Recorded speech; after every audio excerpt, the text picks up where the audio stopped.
نحمده ونصلي ونسلم على رسوله الكريم اما بعد فاعوذ بالله من الشیطان الرجیم بسم اللہ الرحمن الرحیم۔ پروگرام احکام دین میں خوش آمدید۔ ایک بھائی نے سوال کیا ہے کہ قسطوں پر گاڑی لینا جائز ہے یا ناجائز ہے؟ قسطوں پر گاڑی لینا بالکل جائز ہے، اس میں کوئی حرج نہیں ہے۔ عام طور پر لوگوں کے ذہنوں میں سوال یہ آ رہا ہوتا ہے کہ اگر یہی گاڑی نقد لیں تو کم پیسوں میں ملتی ہے اور ادھار لیں تو پھر اس کی قیمت کچھ اور ہوتی ہے۔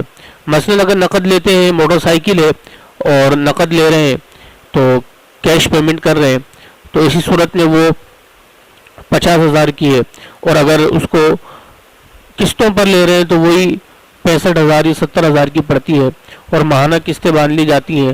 تو لوگ یہ سمجھ رہے ہوتے ہیں شاید یہ جو اضافہ لے رہے ہیں یہ سود ہے، تو یاد رکھیں یہ سود نہیں ہے، یہ بلا شبہ جائز ہے، اور یہ کوئی قرض نہیں ہے، یہ ادھار ہے، اور قرض اور ادھار میں بڑا فرق ہوتا ہے۔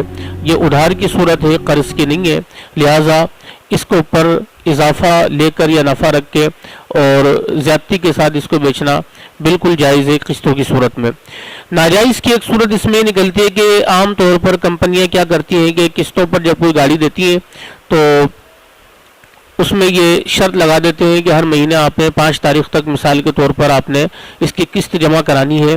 اگر آپ نے تاخیر کی یا اتنے مہینے آپ نے یہ قسط ادا نہیں کی تو آپ کے اوپر اتنا جرمانہ لگ جائے گا۔ یہ جائز نہیں ہے، کیونکہ یہ جرمانہ دراصل تعزیر بالمال کہلاتا ہے، یعنی مال کے ذریعے سے سزا دینا، اور یہ فقہ حنفی میں جائز نہیں ہے۔ تو اس لیے اس طرح کی کوئی شرط نہ لگائی جائے، قسطوں پر لے لی جائے اور شرط نہ ہو تو بلا شبہ اس میں کوئی حرج نہیں ہے، جائز ہے۔ اگلا سوال یہ ہے کہ چھپکلی مارنا کیسا؟ دیکھیے، چھپکلی مارنے کے بارے میں نبی کریم صلی اللہ تعالی علیہ وآلہ وسلم کی متعدد حدیثیں موجود ہے، اور دراصل یہ گرگٹ کے بارے میں ہے، اور چھپکلی اسی کی ایک جنس ہے تو اس کا حکم بھی وہی ہے۔ اور چھپکلی جو ہے مارنا، اس کو نبی کریم علیہ الصلوۃ والسلام نے ایک روایت کے مطابق جو حدیث کا خلاصہ ہے وہ یہی ہے کہ اگر پہلے وار میں اس کو مار دیا جائے تو 100 نیکیاں ملتی ہیں، اور اس کے بعد یعنی اس سے کم میں اگر مارا ہے تو اس سے کم نیکیاں ملیں گی، یعنی اگر ایک سے زیادہ وار کر کے مارنا پڑ رہا ہے تو پھر اس کو نیکیوں میں کمی آئے گی۔ اسی طرح جتنے زیادہ وار بڑھیں گے نیکیوں میں کمی آتی چلی جائے گی۔ چھپکلی دراصل یہ ایک موذی جانور ہے، اور موذی جانوروں کو مارنے کی شریعت میں بالکل گنجائش ہے، اجازت ہے، اور بعض جانوروں کو جو ہے مارنے پر ثواب بھی ہے، جس طرح کی چھپکلی ہے تو اس کو مارنے میں کوئی حرج نہیں ہے بلکہ ثواب ہے۔ اگلا سوال یہ ہے کہ بینک میں نوکری جائز ہے یا ناجائز ہے؟ دیکھیے، بینک اسلامی میں اگر ہے، بینک اسلامی ہے یعنی اسلامی طریقے سے اس کو بینک کو چلا رہے ہیں اور شرعی ایڈوائزر اس میں موجود ہے، اور جو علماء نے دور حاضر کے ممتاز اور جید علماء نے، اکابر علماء نے جو اپنی تحقیق کے ذریعے سے جن شرائط کو ملحوظ رکھ کر اس کو جائز قرار دیا ہے، اگر ان شرائط کا لحاظ کیا جا رہا ہے اور تو اسی صورت کے اندر یہ بینک کی نوکری بلا شبہ جائز ہے۔ اس کے اندر ایک چیز جو اہم ہے وہ ہے شرعی ایڈوائزر، کہ بینک کی جو شرائط علماء نے بیان کی وہ تقریباً قدر مشترکی ہوتی ہیں، ایک جیسی ہوتی ہے۔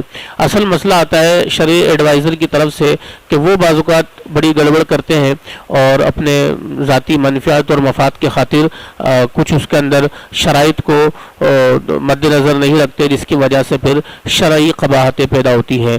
تو خلاصہ یہی ہے کہ اسلامی طریقے سے جو بینکاری ہو رہی ہے تو اس کے اندر اگر جاب کرتا ہے کوئی تو اس میں کوئی حرج نہیں ہے۔ اسی طرح اگر عام بینک ہے، سودی بینک ہے، لیکن اگر اس میں کوئی ڈپارٹ الگ سے بنا رکھا ہے اسلامی اور اس میں کوئی جاب کرتا ہے تو یہ بھی جائز ہے۔ اسی طرح بینک تو اسلامی نہیں ہے، نہ اس کے اندر کوئی ڈپارٹ ہے اسلامی، لیکن جاب کرنے والا اگر چوکیدار ہے، پیون ہے یا اور کوئی افراد ہیں جن کا سود کے لینے سے، دینے سے، اس پر گواہ بننے سے، اس کے لکھنے سے کوئی تعلق نہ ہو، تو یہ پھر بینک میں نوکری جائز ہوتی ہے۔ اب آتے ہیں سودی بینک کے اندر جو کیشیئر ہے یا دیگر افراد ہیں جن کا براہ راست جو ہے وہ سود کے لین دین سے کوئی تعلق بنتا ہے یا اس میں وہ معاون بن رہے ہوتے ہیں، تو یہ ناجائز ہے، اس سے جو ہے بچنا ضروری ہے۔ اگلا سوال یہ ہے کہ قربانی کس کس پر واجب ہے؟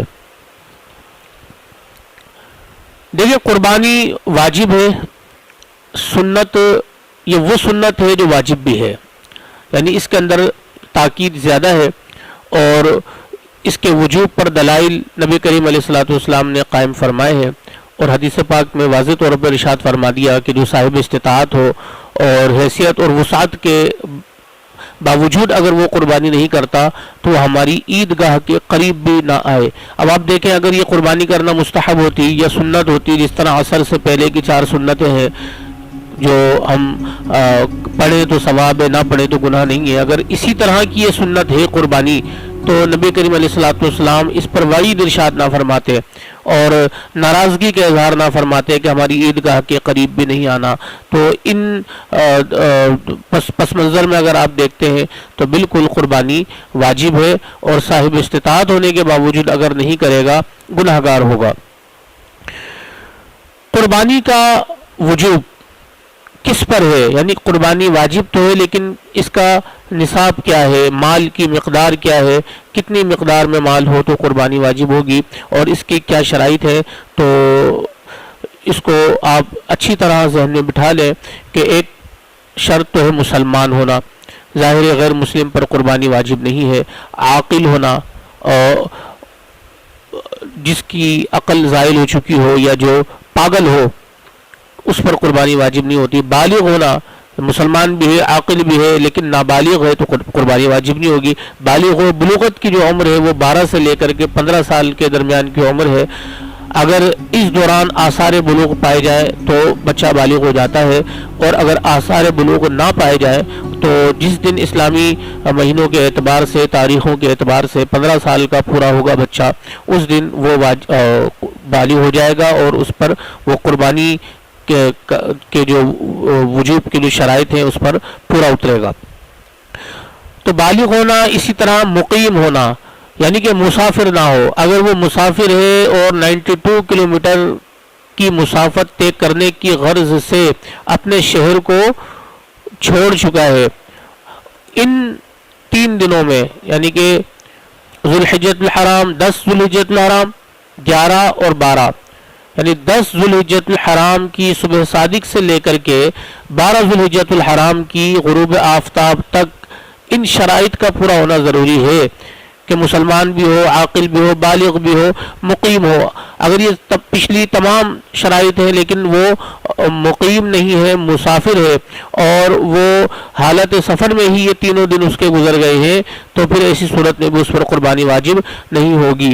92 کلومیٹر کی میں نے بات کی تھی کہ 92 کلومیٹر کی مسافت طے کرنے کی غرض سے اپنی شہر کی آبادی کو چھوڑ کر نکل چکا ہو، اور جہاں جانے کا قصد و ارادہ ہو وہاں بھی 15 دن سے کم رہنے کی اس کی نیت ہو۔ اگر 15 دن سے زیادہ رہنے کی نیت ہے تو پھر ایسی صورت میں یہ مسافر نہیں ہے، مقیم ہوگا۔ تو اگر 15 دن سے کم رہنے کی نیت ہے، 14 دن، 13 دن، 12 دن یا اس سے کم دن رہنے کی نیت ہے، تو ایسی صورت میں یہ مسافر ہے اور اس کے اوپر قربانی واجب نہیں ہوگی، خواہ اس کے بینک اکاؤنٹ میں ٹھیک ٹھاک بینک بیلنس ہو، گھر میں اس کے پیسہ ہو، سب کچھ ہو، لیکن اگر یہ سفر کی حالت میں ہے تو قربانی اس کے اوپر بہرحال واجب نہیں ہے، کیونکہ مقیم ہونا یہ بھی ایک شرط ہے قربانی کے وجوب کے لیے۔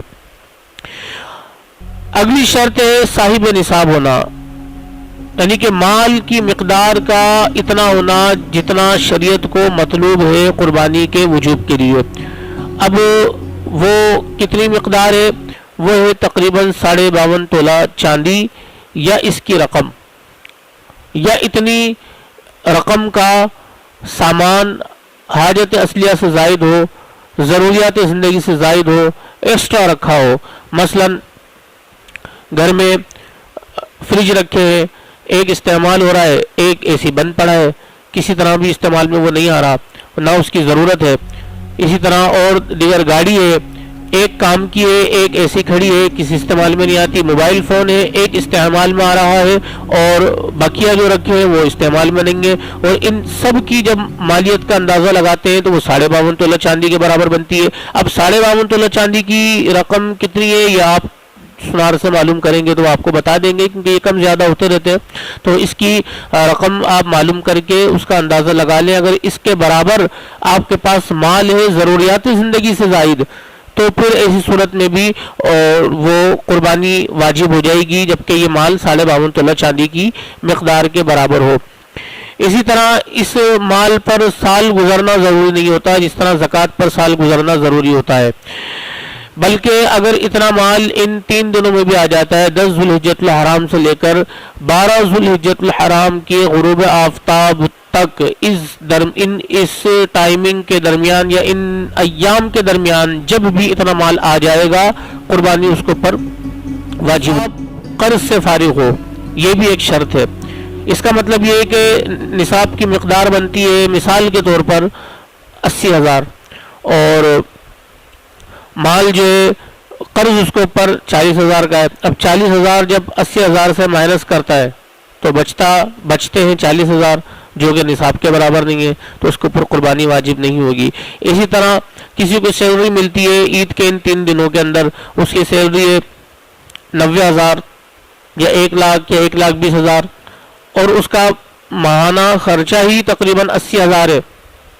اب وہ 80,000 نکالنے کے بعد اس کے پاس بچتے ہی 40,000 ہے جو کہ نصاب کے برابر نہیں ہے، تو اس پر بھی قربانی واجب نہیں ہوگی.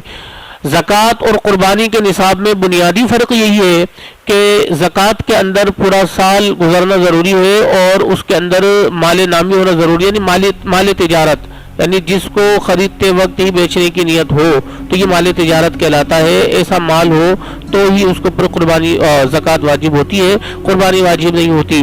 لیکن قربانی کے اندر یہ شرط نہیں ہے. اگر کسی کے پاس مال تجارت نہیں ہے لیکن اس کے علاوہ اور کوئی مال ہے تو اس کو اس کے نصاب میں کاؤنٹ کیا جائے گا 52.5 تولہ چاندی کے برابر. مثال کے طور پر عام طور پہ لوگ یہ پوچھ رہے ہوتے ہیں زکوٰۃ کے موقع پر کہ میرے پاس گاڑی ہے اور ایک اضافی گاڑی رکھی ہوئی ہے، استعمال میں نہیں آتی ہے، یا 2-4 موبائل فون رکھے ہوئے استعمال میں نہیں آتے، کیا وہ موبائل فون جو ہے اس کو زکوٰۃ میں شمار کریں گے؟ تو نہیں جی، اس کو زکوٰۃ میں شمار نہیں کریں گے، کیونکہ ظاہر ہے وہ موبائل فون جو ہے وہ مال تجارت نہیں ہے، وہ استعمال کے لیے گھر میں رکھے ہیں.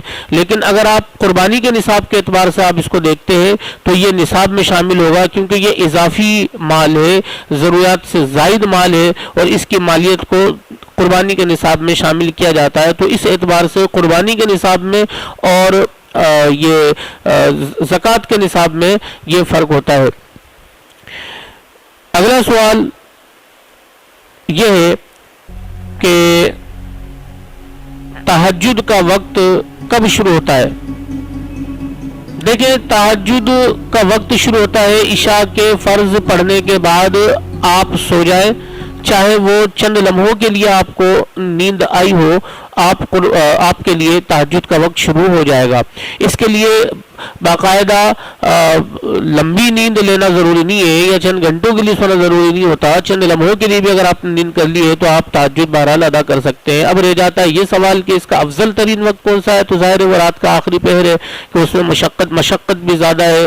نیند کو چھوڑ کر، بستر چھوڑ کر اٹھ کر اللہ کے حضور حاضری دینا، اور یہ انتہائی باعث اجر و ثواب ہے اور قبر کے اندھیرے کو تہجد دور کرتی ہے، اور یہ اللہ سے ملاقات کا ایک بہت بہترین وقت اور ملاقات کا ذریعہ ہے تہجد. اور اس وقت کی ہوئی دعائیں اللہ تبارک و تعالی رد نہیں فرماتا، اور اللہ تبارک و تعالی اس وقت میں روزی تقسیم فرماتا ہے. رات کے آخری پہر سے لے کر ضحوہ کبریٰ سے پہلے تک کا جو وقت ہے یہ روزی کی تقسیم کا وقت ہے، اور نبی کریم علیہ الصلوۃ والسلام نے اس وقت میں اپنی امت کے لیے برکت کی دعائیں مانگی ہیں. تو اس وقت کو فضولیات میں گنوانا نہیں چاہیے، بلکہ اس وقت کو عبادت میں گزاریں، نوافل میں گزاریں، تہجد میں گزاریں، فجر کی نماز پڑھ لیں، تو اس کے بعد اشراق چاشت کی بھی ادائیگی کی آپ عادت ڈالیں، اور اوراد و وظائف پڑھیں، اور کثرت سے اللہ کا ذکر کریں، دعا کریں کہ روزی کی تقسیم کا وقت ہے، اور کاروبار کاروبار شروع کرنے کا بھی وقت یہی ہے کہ دن میں اللہ نے کاروبار کرنے کا وقت بنایا ہے اور رات آرام کے لیے ہے۔ اللہ تبارک و تعالی میں عمل کی توفیق عطا فرمائے۔